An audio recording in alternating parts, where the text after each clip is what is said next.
Holidays-nale, அது நம்ம GT Holidays தான். GT Holidays, South India's #1 travel brand.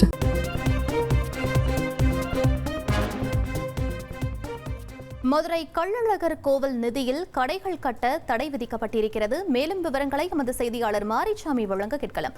வணக்கம் மாரிசாமி, இந்த வழக்கின் பின்னணி என முழு விவரங்களை பதிவு பண்ணுங்க. மதுரை கள்ளழகர் கோவில் வளாகத்திற்குள் அல்லது அருகில் உள்ள பகுதிகளில் கோவில் உபரி நிதியை பயன்படுத்தி வணிக நோக்கில் கடைகள் கட்டக்கூடாது. இதற்கு இடைக்கால தடை விதிக்கப்படுகிறது என மெட்ராஸ் உயர்நீதிமன்றம் மதுரை அமர்வானது உத்தரவு பிறப்பித்திருக்கிறது. இது யார் தொடர்ந்தவள் என்று பார்த்தோம்னால் நாகப்பட்டினம் திருக்கணாபுரம் பகுதியைச் சேர்ந்த வெங்கடேஷ் சௌரிராஜன் என்பவர் மெட்ராஸ் உயர்நீதிமன்ற மதுரை அமர்வில் தொடர்ந்த பொதுநல மனு. இதில் கள்ளழகர் கோவில் வளாகத்திற்குள் அல்லது அருகில் உள்ள பகுதிகளில் வணிக நோக்கத்தில் கடைகள் கட்டக்கூடாது என இந்து சமய அறநிலையத்துறை விதியில் உள்ளது என கூறியிருக்கிறார்.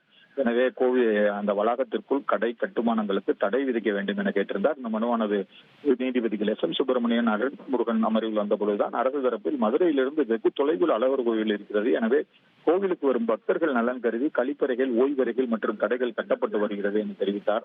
இதைத் தொடர்ந்து நீதிபதிகள் பிறப்பித்த உத்தரவில் தற்போது கோவிலுக்கு சென்றால் கோவில் அருகே உள்ள கடைகளில் பிளாஸ்டிக் விளையாட்டு பொருட்கள் விற்பனை கடைகள் தான் அதிகமாக இருக்கிறது. சொற்ப அளவிலேயே பூஜை பொருட்கள் கடை தெரிகிறது என தெரிவித்த நீதிபதிகள் பொதுமக்களின் நலன் கருதி கழிப்பறைகள், ஓய்வறைகள் கட்டுவதற்கான கட்டுமான பணிகளை தொடரலாம்.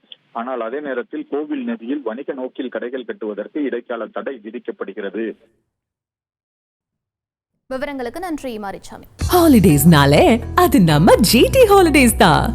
GT Holidays, South India's #1 travel brand.